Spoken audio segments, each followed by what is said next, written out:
dan bermula sekalian bangkai. Bangkai pula.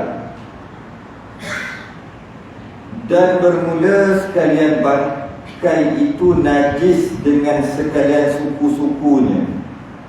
Suku-sukunya tu apa dia panggil tubuh badan. Tubuh badan. Maksudnya sama ada bangkai itu sempurna ataupun separuh ke, ataupun kaki dia je ke. Boleh jadi kita kata mungkin sayap dia je ke, tak kisah. Itu maksud suku-sukunya. Bukan semestinya bangkai kena sempurna. Tak semestinya bangkai itu kena sempurna. Walaupun bangkai itu tak sempurna sekali pun, cabutlah mana bahagian, mana bahagian bangkai. Itu maksud dengan sekalian suku-sukunya. Dan jika daripada yang tiada baginya darah sekalipun. Yang ini ada 3 perkara yang akan Allah buka sebenarnya. Yang pertama dia kata kat sini, semua bangkai itu najis. Apakah dia bangkai? Apa maksud bangkai dulu? Kita kena faham maksud bangkai dulu.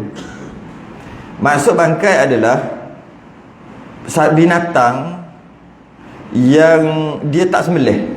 Bangkai apa? Tak disembelih, matinya tidak disembelih. Ataupun binatang tu sembelih pun tapi kita tak boleh makan dia. Macam monyet kan, mati, bangkai kan? Sembelih monyet, mati, bangkai juga. Tu maksud dia. Maknanya bangkai tadi tu, jika binatang yang kita kata bangkai tadi tu mati, ingat mati dan mati, maka dia bangkai. Bila mati dia bangkai. Pertama, binatang yang tak boleh makan dulu. Kucing mati, bangkai. Okay. Kucing sembelih, bangkai juga. Okay. Ataupun kaki kucing tercabut, boleh. Kaki harimau tercabut. Harimau tu tak mati pun. Harimau tu okey aja. Kaki dia tercabut. Kaki dia tu matilah kita kata. Kakinya telah mati. Kita kata istilah itu bangkai juga. Bangkai. Sebab binatang tu kita tak boleh makan. Harimau contohnya. Macam tu juga kalau binatang tu boleh makan. Binatang tu boleh makan. Ayam tercabut kaki, bangkai juga. Walaupun ayam tu boleh kita boleh makan, sebab ayam tu hidup elok-elok lagi. Maka kita faham kat sini, bangkai-bangkai itu adalah binatang yang mati, yang tidak disembelih, dia mati, maka dia bangkai. Satu, tu syarat pertama, maka dia bangkai. Yang kedua, binatang tu mati, dia disembelih, tapi binatang tu tak boleh makan. Macam monyet beruk tadi, sembelih pun tak guna, tetap bangkai juga. Yang ketiga, binatang tu dia terputus. Dia hidup tapi badan dia terputus, maka badan dia kita panggil mati. Kaki dia ke apa ke, kepala dia matilah kan, macam kaki ke, ekor ke, ekor lembu potong ekor dia, ekor saja. Lembu hidup, ekor tu terputus kan, ekor tu dah telah mati, bangkai. Bangkai. Sebab tak sembelih, tak disembelih tuannya, tak sembelih tuannya, itu bangkai. Jadi itu maksud bermula sekalian bangkai itu najis. Semua najis dengan sekalian suku-suku. Suku-suku ni part-part dia, walaupun terpotong sekalipun najis. Yang dia nak bahas yang lebih dalam lagi adalah, dan jika daripada yang tiada baginya darah sekalipun. Maksud tiada baginya darah, maksudnya adalah tiada baginya darah mengalir jika dibedah hidup-hidup. Tu maksud dia. Sebab dia kata kat sini, yang tiada baginya darah. Ada binatang dia ada darah, tapi darah dia darah beku. Darah tu tak mengalir. Kalau kita belah, ketika binatang tu hidup, contohnya cicak, ada darah tapi darah dia beku. Ketika dia hidup kita belah, operate dia, memang ada darah, tapi darah tu tak mengalir, ataupun darah tu mengecik macam tu sikit aja, ataupun darah ada tapi beku. Itu yang dimaksudkan kat sini. Jika daripada tiada baginya darah sekalipun, bukan maksud tak ada darah, Maksudnya tak ada darah yang mengalir bila kita operate je, bila kita belah dia ketika dia hidup. Tu maksud tak ada darah. Nanti kita tengok ada darah sikit. Ada darah. Maknanya cicak ada darah. Apakah binatang yang tak ada darah? Buku surat berapa?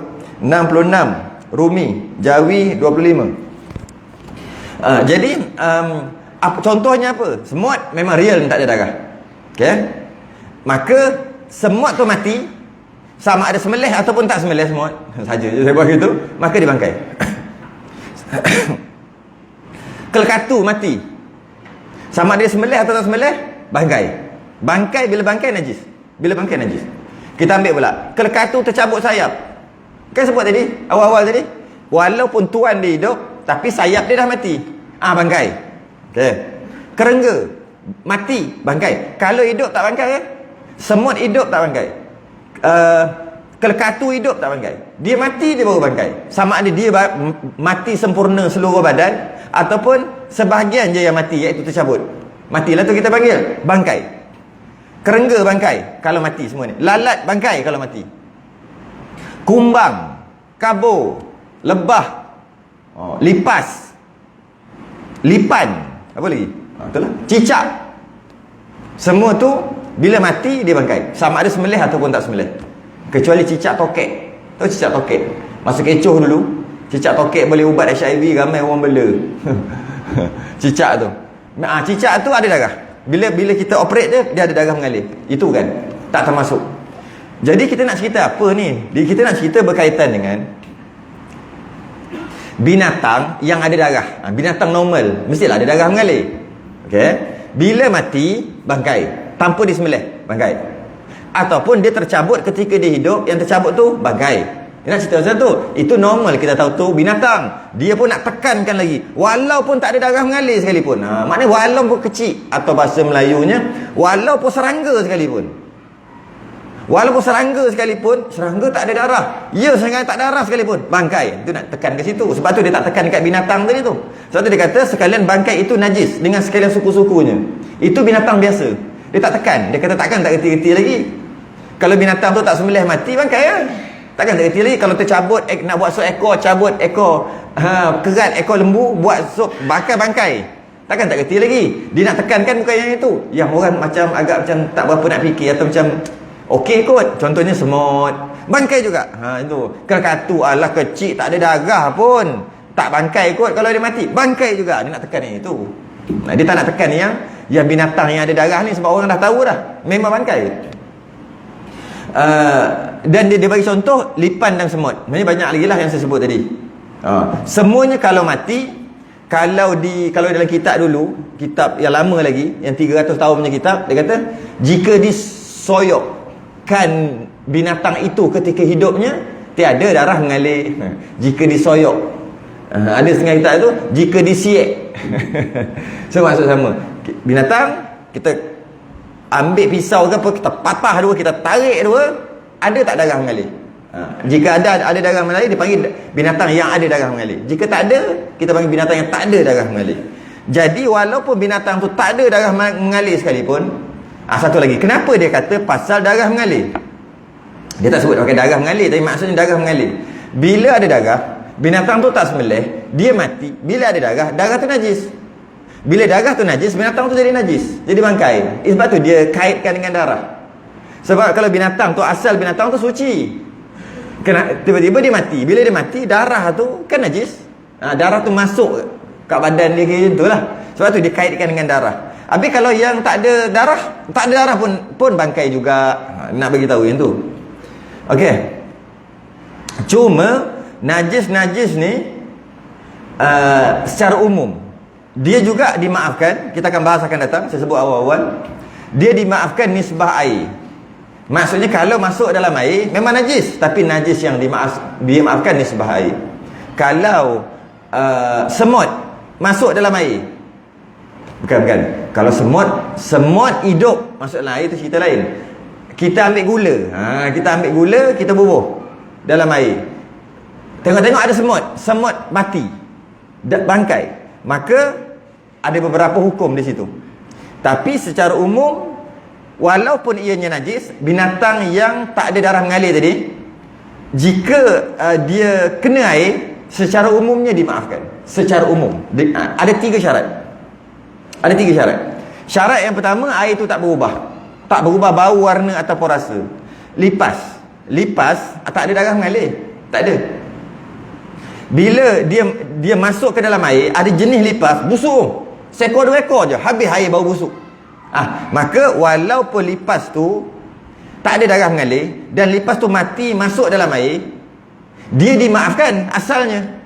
Dimaafkan nisbah air. Air tu boleh minum, boleh pakai. Boleh, no problem. Tapi dengan syarat tak berubah. Tiba-tiba air tu berubah, tak maaf juga, najis lah. Macam tu juga semut mayat ke semut apa yang berbusuk tu. Semut, bangkai semut, bukan semut hidup suci, bangkai semut mati masuk dalam air. Maka secara umumnya air itu dimaafkan, boleh minum, buang semut boleh minum. Tapi jika air itu berbau, bau semut, maka air itu jadi najis. Sebab yang kata dimaafkan nisbah binatang yang tak ada darah tadi, jika tak berubah bau, warna ataupun rasa. Okey. Yang kedua, binatang tadi dia masuk sendiri ataupun diterbangkan angin, bukan kita yang masukkan. Kalau kita yang masukkan, air itu jadi bangkai juga. Contohnya saya ambil contoh tadi, kita ambil gula, rupanya ada bangkai semut mati dalam gula tu, kita tak perasan. Kita tuang dalam air, kena gula masuk dalam air, semut pun masuk sekali, bangkai semut. Lepas tu timbul bangkai. Sebab kita yang masukkan bangkai tadi. Bila sebut bangkai, maknanya air itu najis. Tadi kata semut dimaafkan. Dimaafkan kalau pertama tak berubah bau, warna atau rasa. Yang kedua, dia masuk sendiri. Maksudnya dia masuk sendiri itu maksud angin terbangkan dia masuk, atau dia terjatuh masuk sendiri. Maksudnya dia masuk tu dah mati. Ataupun jika kita yang masukkan bangkai tadi, maka air itu tak dimaafkan. Maksudnya air itu najis. Berbeza dengan dia masuk hidup-hidup, lepas tu mati kat dalam, itu memang suci. Sebab bukan masukkan bangkai dalam air, bukan. Dia hidup, dia masuk. Bila masuk baru dia mati, itu suci. Air itu suci. Buang je bangkai tu. Ataupun kita masukkan semut hidup dalam air, itu suci. Kan kita sengaja masukkan. Tadi kata masukkan bangkai dalam air, air tak dimaafkan, air jadi najis. Tadi masuk, yang tadi semut mati. Bila semut mati namanya bangkai. Kita masukkan bangkai ke dalam air dengan kita yang masukkan, maka air itu tak dimaafkan, najis.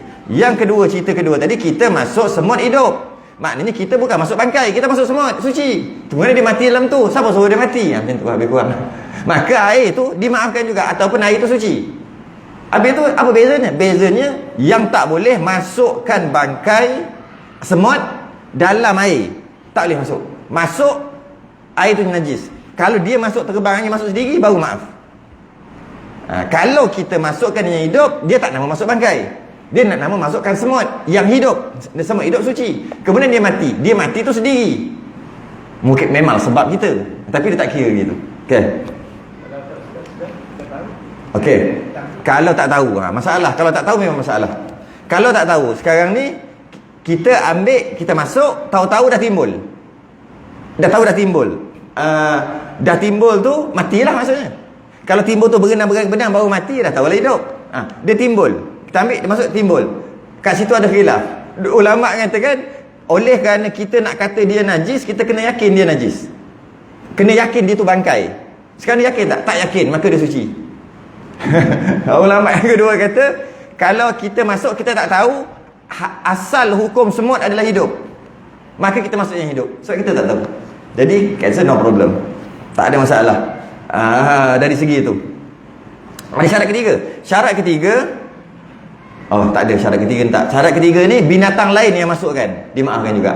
Kalau dia ambil kawan dia masukkan dalam air, kawan dia yang dah mati, itu dimaafkan. Dia hanya dimaafkan nisbah air aja. Tapi hukum asal dia kata, dan bermula sekalian bangkai itu najis. Kita mudah kita kata semut, lipas semua tu najis bila mati. Di situ dulu. Kemudian saya sebut tadi, dimaafkan jika masuk dalam air, bangkai tadi masuk dalam air. Maknanya hukum asal dia najis. Ya, hukum akal najis. Jadi kat mana yang najis dia tu? Kat najis dia apabila kena ada dekat badan. Ketika kita sembahyang, ada di badan atau di pakaian. Dia kembali kepada hukum asal, iaitu najis, maka tak sah. tak sah. Sayap kelekatu ada dalam poket, tak sah semayang. Sayap kelekatu masuk sendiri dalam air, dimaafkan nisbah air. Buang sayap kelekatu boleh minum. Dia hanya dimaafkan nisbah air aja. Itu pun dengan syarat dia masuk sendiri tadi. Tapi nisbah semayang tak maaf, sebab dia memang najis. Dia memang najis walaupun sayap kelekatu. Sebab tu saya selalu sebut, tok nenek kita dulu, orang tua tu dulu kan, baju Melayu kan ada tiga poket. Baju Melayu ada 3 poket. Senang, semut mati nak masuk dalam tu, kelekatu semua senang nak masuk. Sebelum nak pergi semayang, dia terbalikkan baju tu, dia kibah dulu. Sebab lepas semayang tengok-tengok ada semut, ulang balik semayang. Ulang balik semayang, kerana tak sah. Itu pendapat muktamad dalam mazhab Syafi'i. Satu lagi, kalau tempat kita banyak sangat semut ke apa ke, hati-hati juga. Takut masa kita semayang tu dia naik atas jadah. Masa kita sujud ke apa, kita letak kena lutut kita ke apa ke, dia mati. Lepas tu dia melekat dekat baju kita ke apa kan, maka batal semayang. Tempat-tempat surau-surau masjid yang banyak serangga tu hati-hati sikit. Macam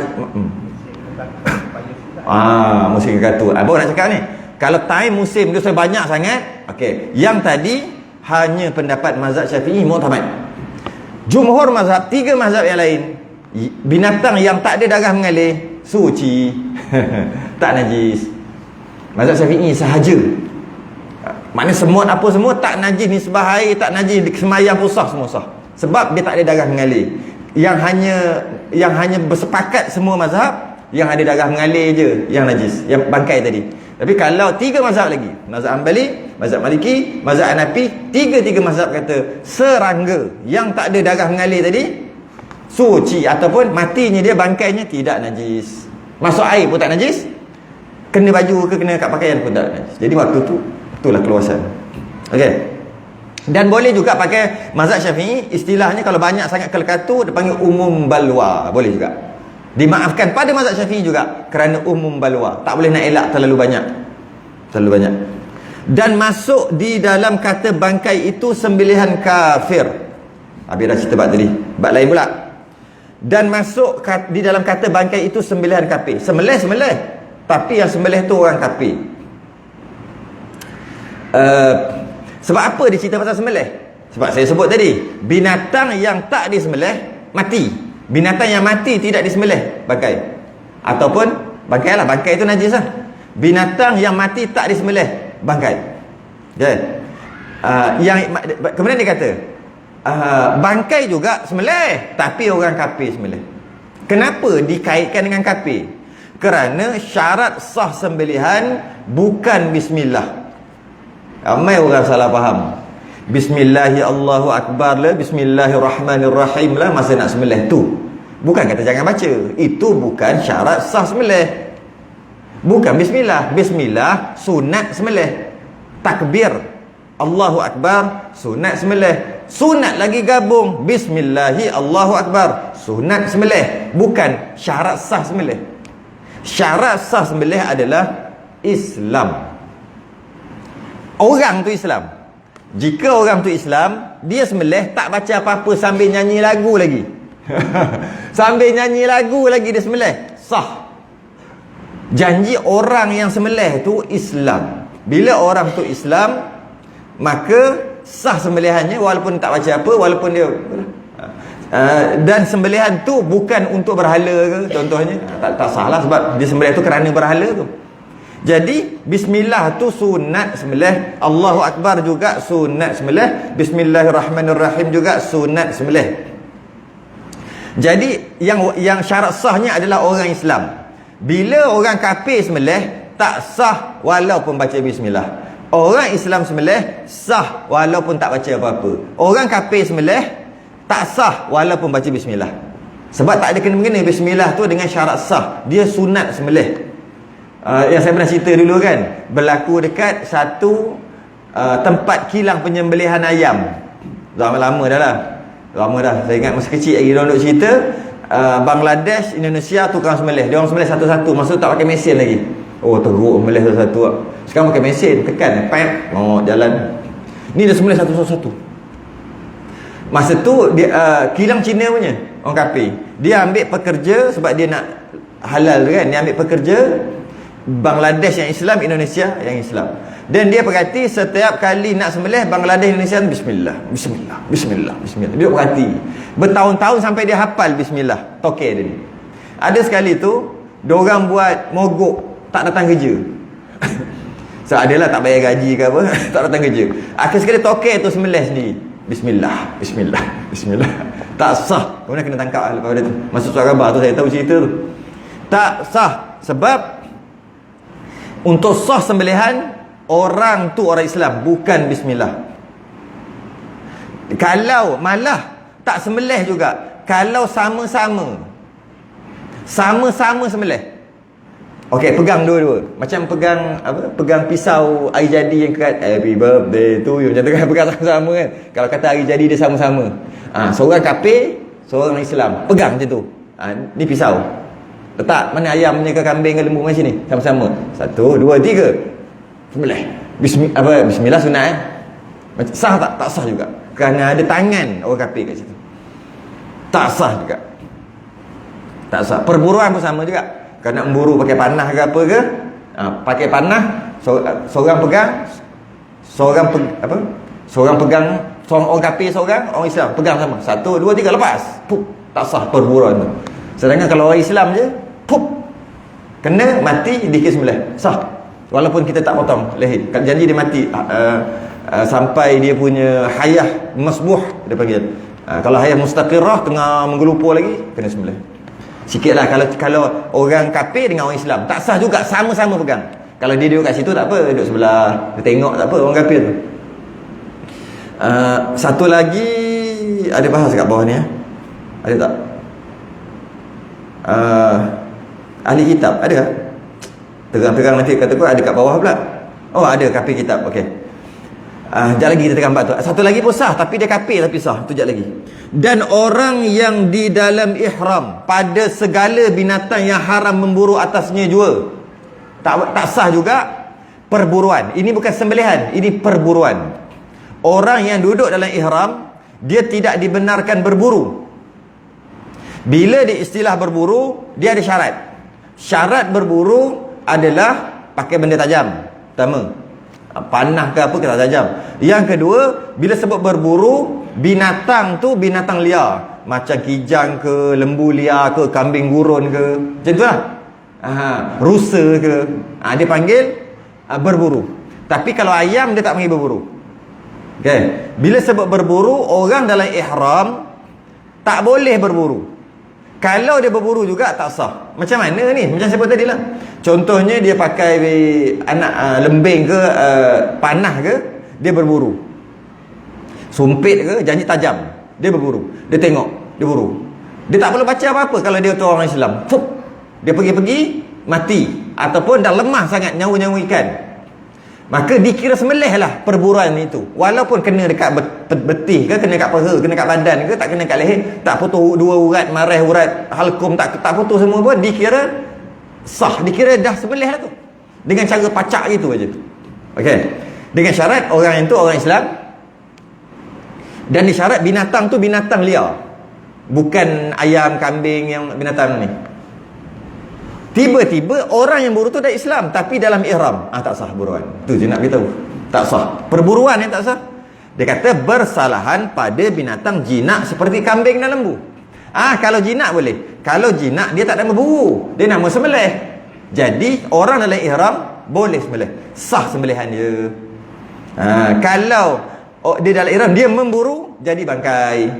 Kalau dia bukan dalam ihram memburu, sah sembelihan dia, sah perburuan dia. Sikit lah, sikit cukup baik. Tak kira Islam fasik, Islam jahat, Islam malah malah Islam yang hakikatnya kafir. Bila sebut hakikat kita tak tahulah. Hakikatnya kafir. Dia sebenarnya dalam hati dia beriktikad sesuatu iktikad yang menyebabkan kafir. Allah tu macam makhluk ke? Dia je tahu. Tapi luar tak nampak. Luar Islam lah sembahyang. Padahal ada lah dalam kepala dia, dalam pegangan dia. Allah macam besar ke, macam patung ke, tak kisahlah. Yang menjadikan kalau i'tiqad kata Allah gitu kafir. Kalau kata Allah ada tangan-tangan yang layak, itu masih lagi tak tahap kafir, fasik, dosa besar, ahli bid'ah. Yang itu boleh makan sembelihan dia, sebab dia tak kafir pun. Ini dalam kepala dia memang kafir sungguh. Maksudnya macam patung ke besar ke gitu, dia anggap Allah gitu. Tapi luar sembahyang elok, syahadah semua Islam elok aje. Pun boleh. Tapi sebut ayat dia gini, hakikat je dia kafir, kita tak tahu. Hakikat dia kafir. Kita tak tahu pun dalam hati akidah dia macam mana. Pun sah. Sebab kita nak tengok luaran dia Islam. Luar saja. Fasik lagi dah sah. Lagi dah sah. Dia tak jadi subah. Dia jadi makruh. Kerana makan makanan orang yang apa dia panggil? Yang tak takut Allah lah, kita kata gitu. Yang tak gitu. Yang dengan Allah pun dia lawan. Dia sekadar gitu. Sebab yang sekali orang sebenarnya itu jadi profession, jadi tidak. Sebab kami orang yang mereka kata tu nama Islam aku berucap kenapa satu? Dia macam ni jap. Kita tengok dulu. Islam tak luaran, gitu je. Islam tak luaran dia tu. Dia tengok luar je. Dari segi syubhah, boleh kita nak kata syubhah, tapi dengan maksud bukan syubhah tak boleh makan. Boleh makan. Syubhah dengan maksud elakkan ataupun makruh. Kalau haram tidak. Tak boleh. Kita tak boleh nak kata haram. Sebab dalam masalah sembelihan ni, kita hanya tengok yang zahir je. Kita tak tengok yang hakikat. Kita tak kaji sampai ke dalam. Cuma kalau nak kata syubhah, boleh diterima. Malah memakan makanan orang yang masak, orang tak semayang pun ada hukum makruh kat situ. Air tangan orang yang melawan perintah Allah, kita makan. Pun ada hukum di situ. Tapi dari segi fiqahnya, tak boleh kata tak haram, tak boleh. Nak kata syubhah boleh. Itu tasawuf lebih sikit lah. Fiqah dan tasawuf dia lebih tasawuf. Dia akan kata syubhah. Tapi kalau fiqah boleh makan. Apa pula tak boleh? Boleh makan. Halal. Sebab dia Islam. Kau nak Islam macam mana lagi? Dia marah gitu. Contoh. Okey. Dan jadi bangkai dengan sebab disembelih dengan kuku dan tulang, tambah satu lagi gigi. Sebab apa dia tak ada tambah gigi? Sebab tulang tu gigi lah. Tulang tu adik-beradik gigi lah. Betul dia tak tambah lagi tak kita. Yalah, tulang yang terkeluar gigi lah kan. Okay? Jadi bangkai sebab disembelih dengan kuku dan tulang. Maksud dia kat sini, kuku tajam. Kuku apa? Yang besar sikit yang boleh buat sembelih. Tak pernah terfikir tak apa? Kuku besar. Sebab mesti ada. Kalau dalam kita ada, mesti ada benda. Kuku dia mungkin besar ni kot. Jadi boleh buat sembelih. Apa? Tak boleh. Kalau pakai itu tak boleh. Tak boleh pakai kuku. Tak, ataupun tulang. Tulang kita tahu. Tulang pun hati-hati. Ada macam pisau yang dibuat daripada tulang tau. Serbuk tulang. Bukan tulang dia, proses tulang tu betul dia buat balik. Apa nama saya lupa dah. Malah tulang babi pun ada dia orang buat juga. Lagi teruk yang tu. Kalau bukan tulang babi sekalipun tak boleh. Dia buat pakai tulang kerana apa? Ada sebab. Seramik Seramik tu daripada tulang ke?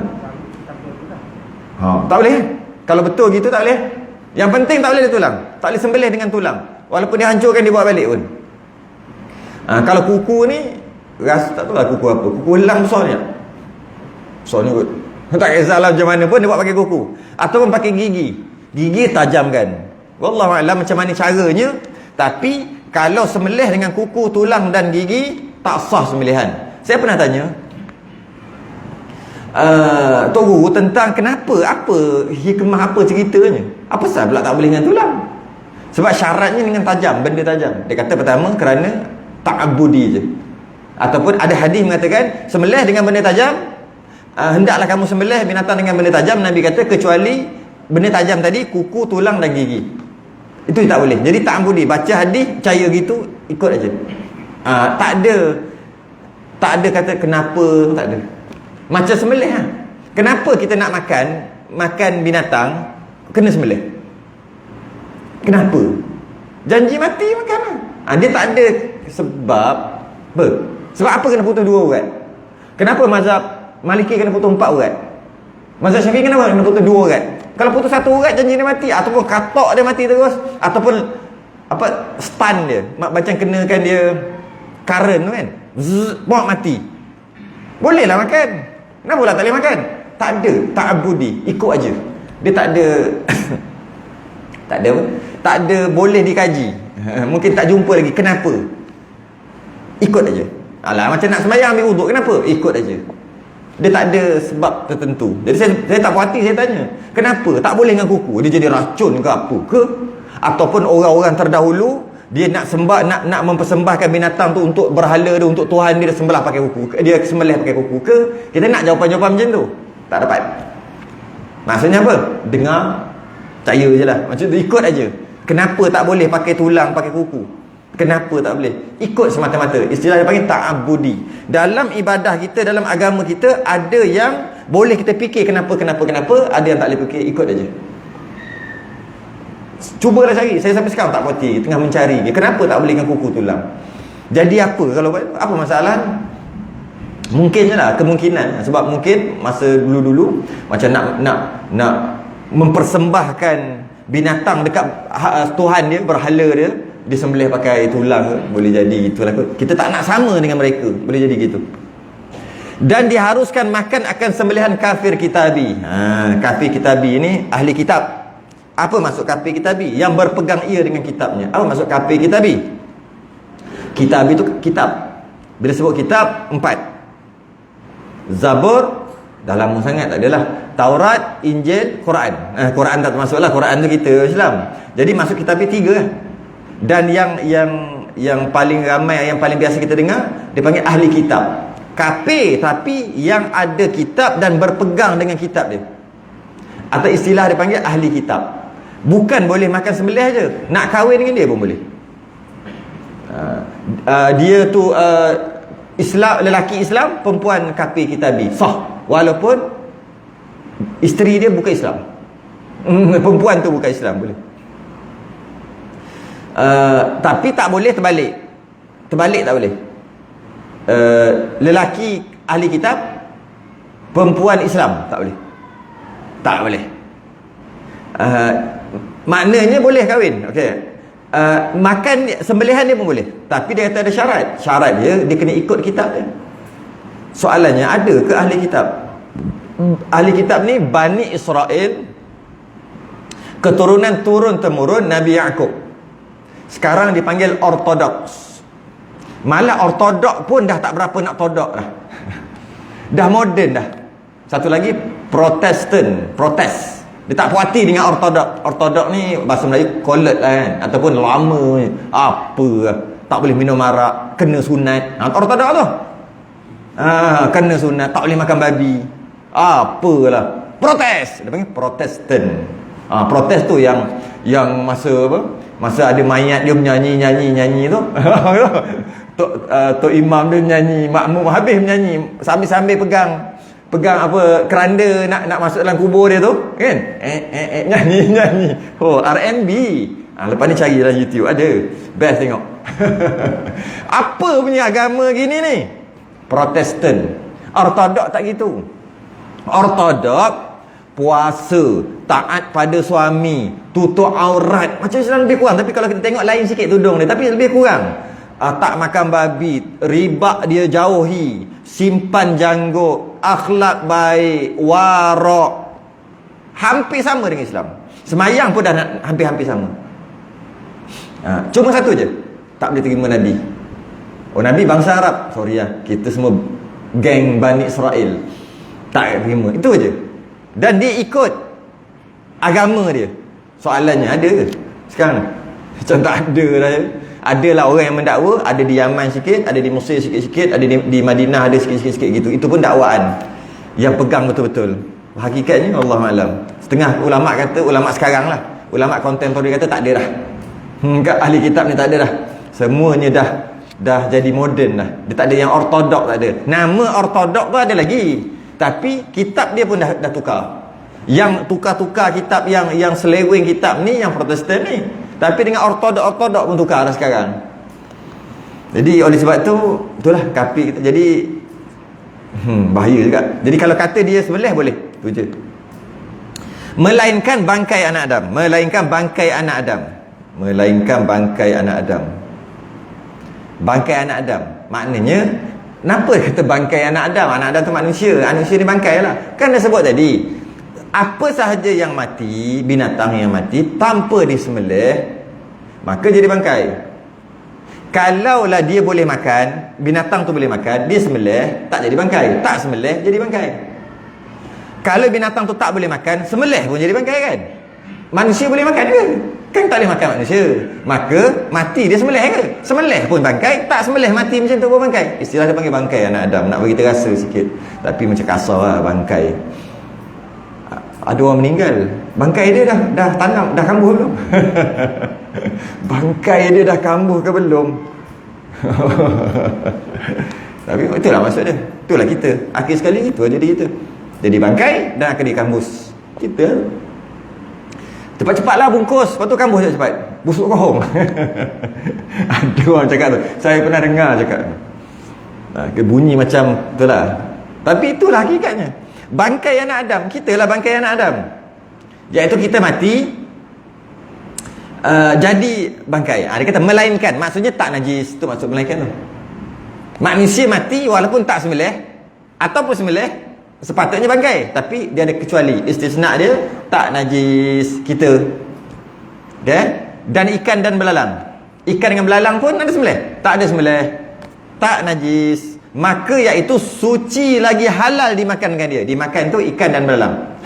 Sama ada dibunuh akan dia, dan jika putus beberapa kerat atau mati ia dengan sendiri sekalipun. Potong dua. Sayang dekat ikan ni, potong sebelah.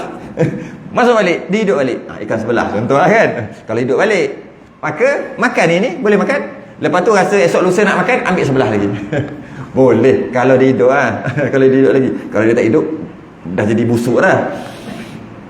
Jadi maknanya kalaulah jenis ikan, maka boleh makan tanpa sembelih, ataupun dia terputus pun boleh makan. Kan ada kisah ikan sebelah tu kan. Ada yang kata Nabi yang makan tu, Nabi Khidir. Tu pun kisah-kisah je lah, yang ikan sebelah. Jadi kita tengok sebelah je ikan, Khidir makan sebelah. Lepas tu baling, hidup balik sampai sekarang. Tak kisahlah, tak penting. Yang penting ikan boleh kerat sikit-sikit. Kalau dia hidup lagi kerat ekor dulu sikit, makan sikit, boleh. Ataupun tak sembelih, boleh. Dia mati sendiri, kena bom, boleh. Yang bom tu kan. Bom boleh, racun boleh. Janji dia mati. Janji dia mati, boleh. Bukan beracun, kita racun, istilah dia panggil racun tu kan. Boleh. Okey, saya sempat salin satu hadis yang kata boleh ni. Qala Rasulullah sallallahu alaihi wasallam, uhillat lana maitatani wad damani. Fa ammal maitatani fal jaradu wal hutu wa ammal damanu fal kabidu wat tihalu. Daripada Ibn Umar, dia kata, Nabi kata dihalalkan bagi kita dua bangkai dan dua darah. Adapun dua bangkai itu belalang dan ikan, dan dua darah itu hati dan limpa. Boleh makan. Jadi kita nak fokus dekat belalang dan ikan. Kita ambil belalang, kita cabut kaki dia satu, goreng, makan. Esok cabut kaki satu lagi, boleh. Boleh tu dengan maksud halal. Dari segi menyeksa tu cerita lain. Tapi boleh, tercabut tu boleh. Tak sembelih belalang pun boleh makan. Tapi geli kan. Pelik rasa. Pelik je rasa. Kalau belalang kunyit tu besar sikit, pun pelik je. Tambah yang halu-halu, yang kecil, krok. Pernah makan belalang? Tapi boleh makan. Dan di sini daripada hadis ni kita dapat faham bahawasanya yang boleh makan belalang, yang boleh makan dua bangkai dan dua darah ni khususnya untuk umat Nabi SAW sahaja. Sebab tu dia kata dihalalkan bagi kita, uhillat lana, dihalalkan bagi kita maitatani wad damani, dua bangkai dan dua darah. Bila Nabi kata dihalalkan bagi kita untuk makan, maknanya umat terdahulu tak halal. Umat terdahulu tak boleh, tak halal. Tak tahulah macam mana dari segi tak halal tu. Maksud mungkin dua darah tadi, barang dalam semua tak boleh makan. Barang dalam, bila sembelih hanya daging je. Ada umat terdahulu, kita dengan barang-barang dalam semua, jantung lah, habis semua kita ambil. Habis, bagi kita halal. Bagi mereka mungkin tak halal. Apa lagi? Okey, ikan pula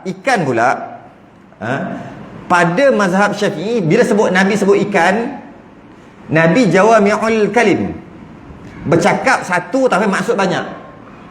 Bila sebut ikan, Nabi maksudkan semua binatang, binatang dalam laut. Bila Nabi sebut ikan, maksudnya binatang laut. Dia faham gitu. Daripada hadis yang lain, ada satu hadis lain, apa? Huwa tuhur ma'uhu al-hillu maitatuhu.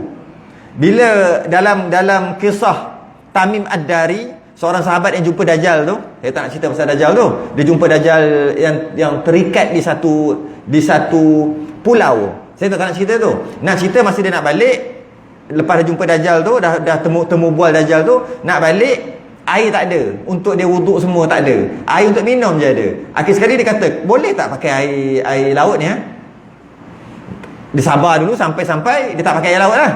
Untuk wuduk apa semua. Dia tanya Nabi, air laut boleh pakai tak? Nak wuduk nak apa? Sebab air ada sikit untuk minum aja. Hari tu terpaksa dia mencatu lah minum air. Sebab nak wuduk nak apa lagi. Nabi kata, huwa tuhur ma'uhu, airnya suci, dan mayatnya atau bangkainya halal. Bangkai yang ada dalam laut, Nabi kata. Maka Imam Syafi'i mengambil hadis ni, digabung dengan hadis ikan tadi. Dihalalkan kita dua bangkai, iaitu ikan. Jadi Nabi sebut ikan. Dalam hadis yang seterusnya Nabi kata bangkainya, laut. Dalam laut tu bangkai dia adalah suci. Nabi tak sebut ikan. Jadi maknanya maksud ikan Nabi itu adalah bangkai apa sahaja binatang air, binatang laut, binatang air kita panggil. Dia adalah suci dengan maksud kalau mati tak sembelih pun boleh makan semua. Itu mazhab Syafi'i dan mazhab-mazhab yang lain. Tapi mazhab Hanafi itu pun tak semua. Sebahagian daripada mazhab Hanafi dia kata tidak. Nabi kata ikan halal, hanya ikan je boleh makan.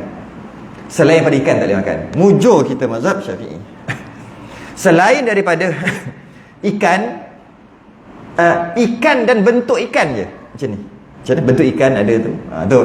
Malah ada sirip. Ada juga pendapat mazhab Hanafi ada sirip, baru boleh makan. Jika bentuk tu bentuk ikan baru boleh makan. Bentuk bukan bentuk ikan tak boleh makan. Sebab Nabi kata ikan. Apa yang tak boleh? Ketam tak boleh, sotong tak boleh, udang tak boleh, kotor dan jijik, kata mereka. Sebahagian daripada mazhab Hanafi. Malah dia kata sotong tu, tahu tak? Sotong tu adalah tikus laut. Jijik tikus, sotong tak boleh makan juga. Udang lipas. Udang tu lipas laut. Nak sama lah tu. Ketam kalajengking laut. Ada lagi lah.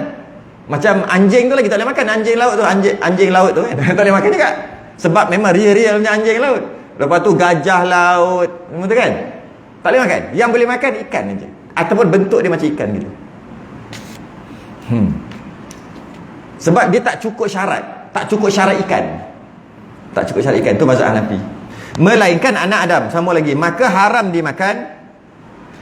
Anak Adam tak boleh makan. Haram dimakan kerana dia dihormati pada syarat. Yang tak boleh, yang 3 suci tapi 1 tak boleh makan. 3 suci, 1 tak boleh makan. Yang suci tu maksud bangkai yang suci. Ikan, kalau mazhab Syafi'i, ikan and the gang. Ikan dan sejenis, semua jenis binatang laut, bangkai dia boleh makan. Belalang boleh makan, suci. Manusia, tapi manusia walaupun suci macam tadi, tapi dia tak boleh makan. Sebab syarak melarang kerana dihormati. Bukan sebab haram tak boleh makan tu, bukan. Tak sembelih, bukan. Manusia haram kerana dihormati. Jadi ilah dia berbeza, dia punya sebab tu berbeza. Yang lain boleh makan, yang boleh suci. Anak Adam, manusia juga suci, tapi tak boleh makan. Kenapa? Sebab walaqad karramna bani Adam, kat bawah tu ada hadis dia. Dihormati pada syarak. Saya pernah tanya guru, sama juga, masa kepala tengah bengong dulu. Masuk bengong tu tanya bukan-bukan. Kadang guru tak jawab, kadang-kadang kita mengepek kan. Apa tanya? Kalau katalah tengah masak, tiba-tiba terpotong sikit isi, jatuh dalam gulai, lepas tu hilang. Dalam gulai tu hilang. Maksudnya tangan ke jari sikit ke terpotong. Kalau ada darah, kita kata tak boleh sebab darah tu najis. Ini kalau tak ada darah, macam mana? Kulit ke, yang penting tak ada darah. Isi yang tak ada darah, terpotong, termasuk dalam gulai, lepas tu dia hancur, boleh makan tak? Dia kata boleh, sebab suci. Habis tu macam mana? Yang haram makan tu mana? Ni belah mana ni? Ni tangan ni kat mana ni? Ni paha. Oh, paha sedap tu tak boleh. Dah masuk, yang tak boleh makan itu saja. Mana dia? Dah hancur, tak tahu ke mana-mana. Maka boleh. Allah saja tanya. Saya ingat masa dulu je tanya. Boleh makan. Tapi dengan syarat jangan ada darah. Bila ada darah, tak boleh sebab najis. Kalau masuk dalam kuah tu. Dan tersebut dalam Bushra Al-Karim. Maka barang yang bercerai ia daripada anak Adam, atau daripada ikan, atau daripada belalang, maka iaitu suci. Tak boleh makan kerana dihormati saja. Manusia yang tak boleh makan kerana dihormati. Atau daripada yang lainnya. Barang yang bercerai daripada anak Adam, daripada ikan, atau daripada anak Adam, atau daripada ikan, daripada belalang bercerai, maka iaitu suci. Sebut tadi awal-awal. Atau daripada lainnya. Mana-mana lah tercabut daripada badan, maka iaitu najis seperti bangkainya. Kalaulah maka barang yang bercerai ia daripada anak Adam ataupun daripada ikan dan belalang, maka iaitu suci. Dia habis kat situ. Atau daripada lainnya. Kalau lainnya, kalau yang selain daripada anak Adam, ikan dan belalang, maka iaitu najis. Ayat dia tu sikit. Maknanya dia nak bagi tahu 3 ni je kalau bercerai suci. Terterak kat tangan orang tu suci.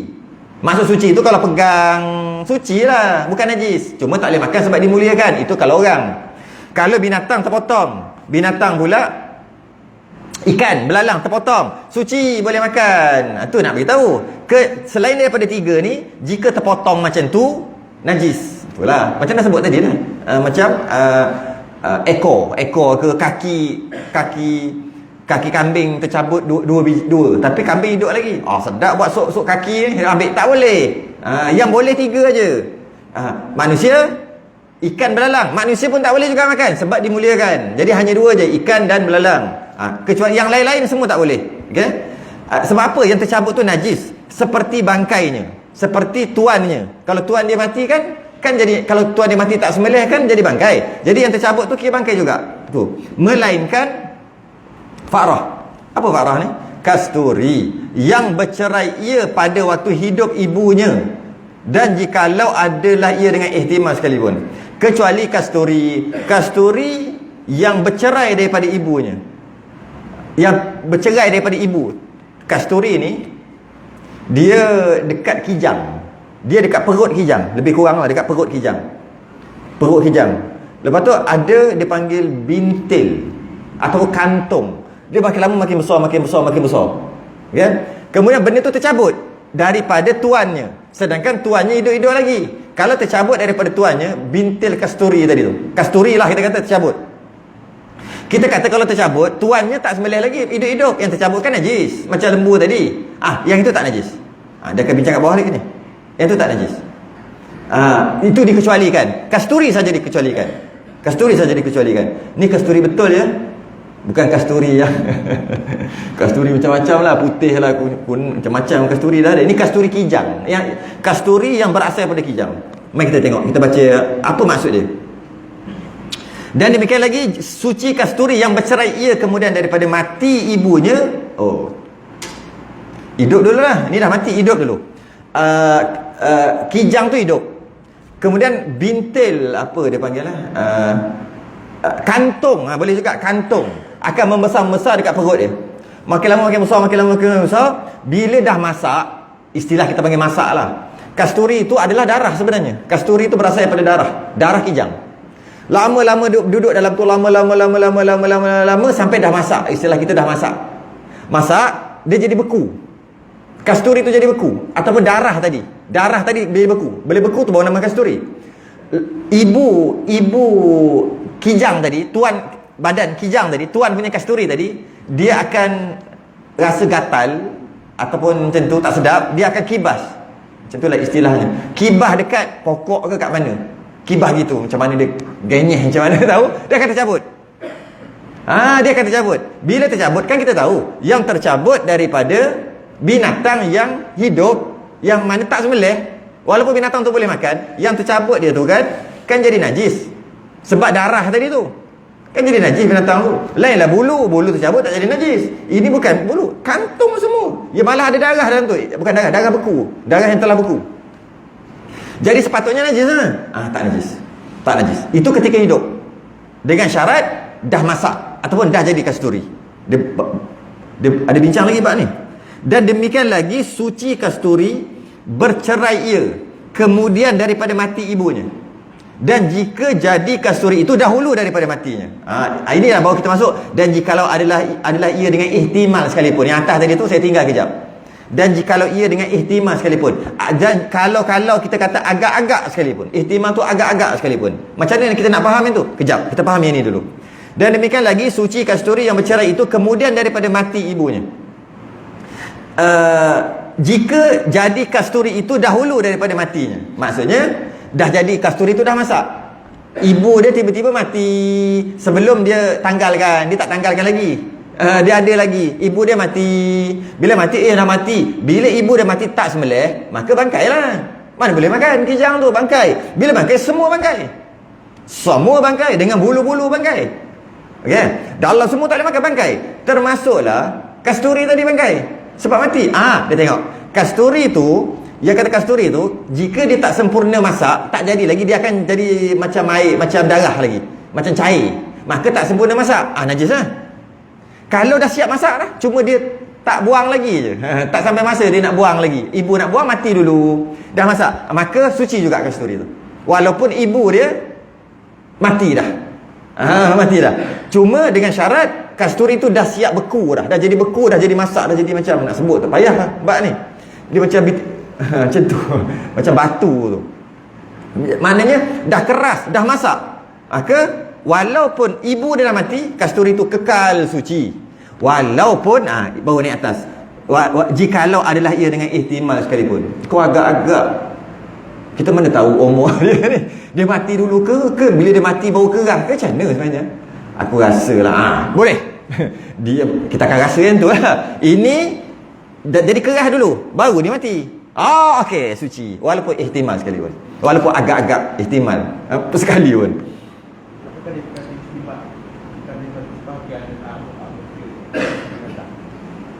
Sebahagian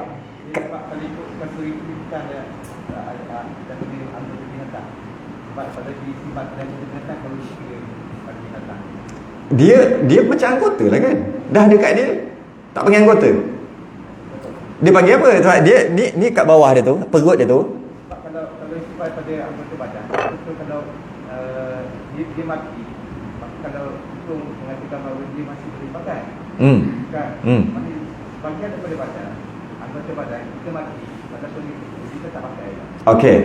Jadi dipakai kasturi bukan sebahagian daripada badan. Gitu. Kejap. Kalau dalam masalah tu yang kat bawah ni, dan suci bulu yang bercerai, kita yang itu kita bincang sekejap lagi. Sekarang ni kita bincang darah dulu. Yang itu mungkin boleh jadi. Itu dia punya kantung ataupun bulu dia tu yang bawah. Sekarang kita cerita darah. Pertama, darah ni najis. Kasturi itu terjadi daripada darah tau. Dia cair. Lama dia beku. Okey, bila beku tu kemudian beku dan terputus ketika hidup. Berat terasing ketika hidup. Okey, suci. Kalau tuan dia mati, tengok dah beku. Dah beku dah. Dan ihtimal kita rasa dia ni mati dulu, beku dulu baru dia mati ni. Maka suci juga. Darah tu dulu. Okey. Kita tengok yang kata tadi. Habis macam mana dengan kantung dia? Luaran dia tu. Kantung dia. Kita baca ini dulu. Dan jika bercerai ia dahulu daripada mati atau kemudian daripadanya tetapi belum jadi kasturi, maka iaitu najis. Ini bukan cerita bekas, ini cerita darah. Darah. Bila sebut kasturi, darah. Jika bercerai ia dahulu daripada mati, sebelum mati bercerai, sebelum mati dah tercabut. Kan dia sebut sebelum mati dia hidup lagi tercabut, kan suci. Suci kalau jadi kasturi. Kalau tak jadi kasturi, najis. Settle lah yang tu tadi. Pertama, darah tu dah najis. Yang kedua, luar-luaran dia semua najis. Selesai kat situ. Atau kemudian daripadanya tetapi belum jadi kasturi. Ataupun mati dulu. Mati. Kan dia sebut, kalau mati, kemudian baru ambil kasturi tadi, maka suci juga. Tapi dengan syarat, kalau beku, yang ni cair, tak beku lagi, maka najis juga. Selesai dah dua. Macam mana dengan bekas dia? Tu. Dan suci bulu yang bercerai ia daripada binatang yang halal pada waktu hidupnya. Inilah. Sebab tu kata tak boleh kata gitu. Sebab dia kata ini memang kecuali khas daripada Nabi sendiri bagi tahu kata kasturi itu dia special. Dia tak sama hukum lain. Tak boleh kata. Ni maksud dia. Dan suci bulu yang bercerai ia daripada binatang yang halal pada waktu hidupnya. Nampak lain pula. Boleh jadilah. Betul lah Haji Wan cakap boleh jadilah. Dia tak menganggap itu adalah sebagai sebahagian daripada tubuh. Itu macam benda lain, macam lain kan yang tumbuh. Boleh jadi boleh terima. Sebab ni bab lain lah ni. Jadi kasturi dia adalah berasal daripada darah. Darah tu beku, dia jadi najis dengan sabda bila darah tu cair dia najis, bila dia beku dia jadi kasturi, dia adalah suci dengan sabda Nabi. Special case. Kalau dia cabut ketika hidup, dia juga suci. Tercabut ketika mati, juga suci dengan syarat kita tanggungkan dia jadi kasturi dulu baru tuan dia mati. Tu. Tapi kalau cair, najis, sama ada dia tercabut ataupun dia mati, tuan dia mati, tuan dia hidup, memang akan najis. Poin dia kat sini untuk mudah faham, kasturi saja. Kasturi itu beku ke cair? Tu je. Kalau cair, najis. Kalau beku, tak najis. Dan kantung dia tu pula, dia punya luaran bulu-bulu kantung dia pula, jika kita sembelih tuan dia, sembelih kijang tadi, maka kantung dia dengan bulu-bulu semua najis. Boleh letak kat mana-mana najis. Najis pula suci. Sebab kita sembelih tuan dia, maka kantung dia, kasturi tu memang suci dah. Kantung pula luar yang ada berbulu. Kalau ada orang jual kasturi, dia akan letak 2-3 biji. Pasal kantung dia semua tu adalah suci sebab dah sembelih tuan dia. Kalau tak sembelih tuan dia, itu najis juga. Kulit dia, bulu dia semua najis. Sebab tu hati-hati juga tu. 845. Yang ni kita baca laju-laju je lah. Dan suci bulu yang bercerai ia daripada binatang yang halal pada waktu hidupnya. Binatang yang boleh makan, maksudnya kalau kita sembelih dia boleh makan, kemudian bulu saja, bukan kaki, bukan apa, bulu saja tercabut suci. Jadi bulu ayam tercabut, ayam tu hidup lagi, suci. Sebab kita boleh makan ayam kalau sembelih. Bulu kambing suci, bulu unta suci. Apa saja binatang yang kita boleh makan kalau kita sembelih, cabut bulu dia, suci. Kalau binatang yang kita tak boleh makan, walaupun sembelih, cabut bulu dia, najis. Macam kucing, beruk, harimau, kan tak boleh makan dia. Maka cabut bulu dia tercabut, najis. Tapi ketika hidup melekat dekat binatang tadi, suci. Okay? Saya kena laju-laju dah ni. 5 minit nak habis. Okay. Binatang yang kita boleh makan kalau kita sembelih dia, bulu dia tercabut, suci. Sebab kita boleh makan tuan dia kalau sembelih, tapi tuan dia hidup boleh. Boleh bulu tercabut, suci. Binatang yang kita tak boleh makan, sembelih pun tak boleh makan. Harimau, kucing, monyet, kita tak boleh makan dia. Tercabut bulu dia ketika hidup, najis. Tapi ketika dia melekat, maksudnya dia duduk dekat kulit binatang tu, suci. Maknanya kalau kucing duduk atas kita, sah sembahyang. Walau berlambak berjuta-juta bulu, tapi bulu kucing adalah 5, 6, 7 dekat atas riba ketika sembahyang, tak sah. Sedangkan kalau kucing duduk berjuta ada bulu, sah. Sebab dia melekat. Bila melekat dia suci. Melekat dekat kulit, maksudnya masih lagi tak tercabut, suci. Kalau tercabut, najis. Binatang yang boleh makan, tercabut, suci juga. Walaupun tercabut, suci. Yang najis adalah binatang tu mati tanpa sembelih. Binatang boleh makan, mati tanpa sembelih. Maka najis semualah. Macam ayam mati, tengok bulu ayam ni cantik, kita cabut, ayam dah mati dah, najis. Sebab bangkai tadi, bila dia mati, okay. Bersalahan yang lain daripada bulunya seperti tanduk dan kuku dan daging, maka iaitu najis dengan sebab ketiadaan sembelihan pada syarak. Macam tu juga daging, kuku, tanduk, jika kita ambil hidup-hidup maka najis. Ia potong apa, sumbu lagi dah tak boleh makan. Binatang tak boleh makan, sumbu dia memang najis lah.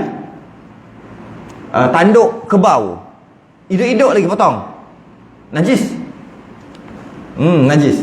Tapi kat sini pun ada khilaf sebenarnya. Ada mazhab yang mengatakan yang tak ada darah macam tanduk tadi suci juga sebab tak ada darah dalam tu. Tapi pendapat utama mazhab Syafi'i macam dalam kitab kita. Mas'alatun. Habis. Suci mayat kafir dan haram dimakan. Saya kena habiskan sampai ke stesen dia sebab kita nak cuti lama lepas ni. Takkan nak berhenti tengah-tengah. nak berhenti lama.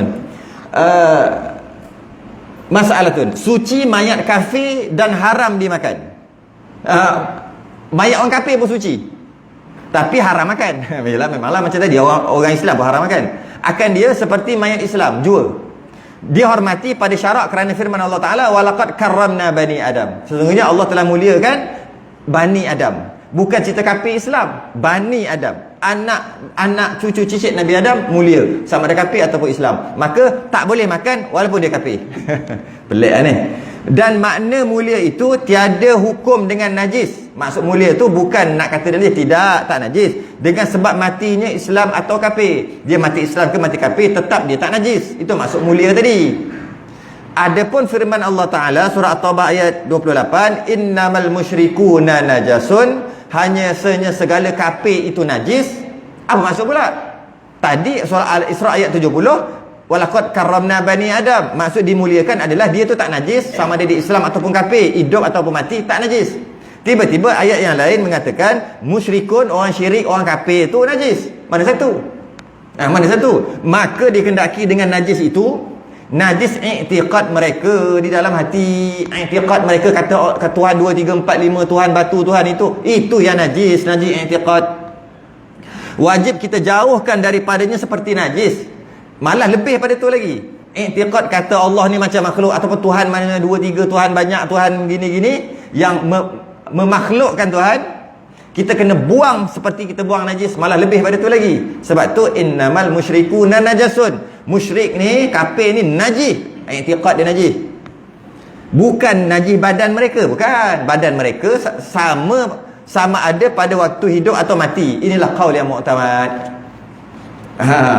Yang terakhir, khilaf pula. Dan pada mazhab Hanafi, najis mayat anak Adam pula dah.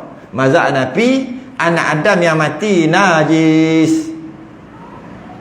Dan iaitu satu kaul bagi Imam Syafi'i.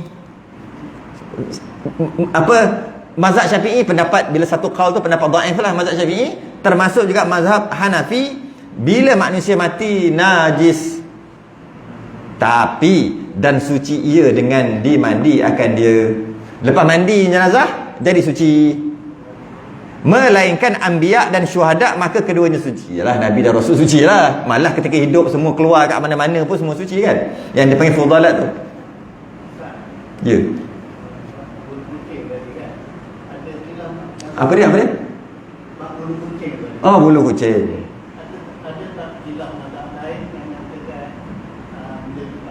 Ada. Bukan mazhab lain. Jumhur mazhab. 3 mazhab mengatakan bulu kucing ni special case juga. Special case, iaitu hanya special case kucing saja. Kerana ada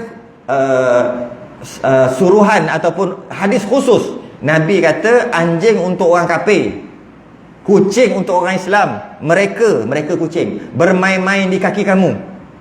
Daripada hadis ni 3 mazhab, mazhab Hanafi, mazhab Maliki, mazhab Hambali. Dia kata kucing tu najis, bulu dia pun najis. Jika kucing tu suci, bulunya juga suci. Jika najis sekalipun bulunya, najis yang dimaafkan. Macam suci jugalah. Hanya mazhab Syafi'i je yang ketat sikit. Dia kata pembela-pembela kucing hanya 3 ke bawah. 2, 1 je dimaaf bagi pembela kucing jika ada kat badan dia untuk buat solat lah. Kalau ada 3 ke atas, tak maaf. Itu mazhab Syafi'i. Jumhur mazhab, 3 mazhab, kuat tu 3 kata suci. Dengan maksud tak ada masalah. Memang ada khilaf lah. Saya cerita mazhab Syafi'i yang ada dalam ni. Jadi kalau ada khilaf memang ada khilaf lah. Mungkin kita boleh pakai bila tu lah, kalau dah ada 40 ekor kucing. Macam mana? Kita nak bela. Nak lepas macam tu, mati gitu aja. Kesian kita pula peminat kucing. Macam mana nak buat? Waktu tu luaslah sikit. Hukumnya luaslah sikit. Kesianlah kat dia. Baju penuh dengan bulu kucing. Macam mana? Waktu tu luaslah. Malah 3 mazhab. Dia panggil jumhur mazhab. Ya je. Apa dia najis? Orang kafir tak najis. Orang kafir yang najis dalam dia, pegangan dia. Sebab dia kata berhala tu Tuhan, tak najis ke? Najis je tu. Najis dalam. Maksudnya najis pegangan. Dia tu tak najis. Boleh pegang, boleh salam, boleh, semua boleh. Dia hidup pun boleh, dia mati pun boleh. Orang kafir. Cuma kalau bila kita kata dia mati, dia tu tak najis, bukan bermakna kita boleh nak semayang kita pikul dia, boleh tak? Nak semayang kita pikul orang kafir ke orang Islam ke yang dah mati. Bukan nak suruh buat, kita nak fikir pekah. Pekah memang gitu. Dia kata, boleh tak ambil jenazah, letak atas kita, dah kata tak najis sangat, Allahu Akbar, sah. Pekah ni jangan fikir bukan-bukan, fikir tergelak apa benda gila buat kerja gitu. Pekah, fik dia detail gitu. Tak sah. Kata suci, dalam perut dia ada apa? Ada tai, maka menanggung najis, tak sah kat situ. Cuma dia tu suci, dia suci, boleh pegang, boleh apa, semua boleh. Suci. Walaupun dia makan babi sekalipun. Lepas tu dia peluh babi panggil. Tetap suci juga sebab masuk dalam. Suci. Yang kata najis pegangan dia. Dia pergi kata apa batu tu Tuhan, itu yang najis. Itu yang najis. Okey? Dan pada masa nanti mayat anak Adam itu okey. Saya pernah jadi dulu sekali ada seorang nazir masjid bila dia buat masuk satu fasal pada menyatakan segala najis yang dimaaf. Kat situ berhenti. Dia bila jenazah dia baru jadi nazir kat satu masjid, nazir. Sini panggil pengurusi kan. Masuk baru jadi, masuk jenazah tu, dia belajar luar negara dan duduk luar negara. Mazhab masa tu mazhab Hanafi, tempat dia duduk, negara yang dia duduk. Orang hebatlah. Bila orang Melayu, bila buat masuk jenazah, saya ada tu masuk jenazah, bawa masuk jenazah nak untuk semayang. Kan kita kan adat kita kan semayang kat dalam masjid. Semayang jenazah dalam masjid tu adat kita tu. Dia suruh keluar. Najis. Saya sudah lah kali ni. Sudah dah lah. Tak ada apa dah lah. Dia kata bapak aku najis. Akhir sekali habis pada macam tu, rupanya memang mazhab dia. Patutnya datang Malaysia ni belajar lah mazhab Syafi'i. Sebab memanglah najis. Memang ada, malah mazhab Syafi'i pendapat dhaif pun kata najis dalam kitab kita ujung tu. Tapi bila mandikan jenazah kan jadi suci, dia kata kat situ. Dan suci ia dengan dimandikan dia. Kan jadi suci lepas mandikan jenazah. Ceritalah. Wallahu alam. Kita sambung tanda dekat fasal baru. Kita akan sambung lepas raya nanti. Satu fasal pada menyatakan segala najis yang dimaaf. Kita sudah ingat.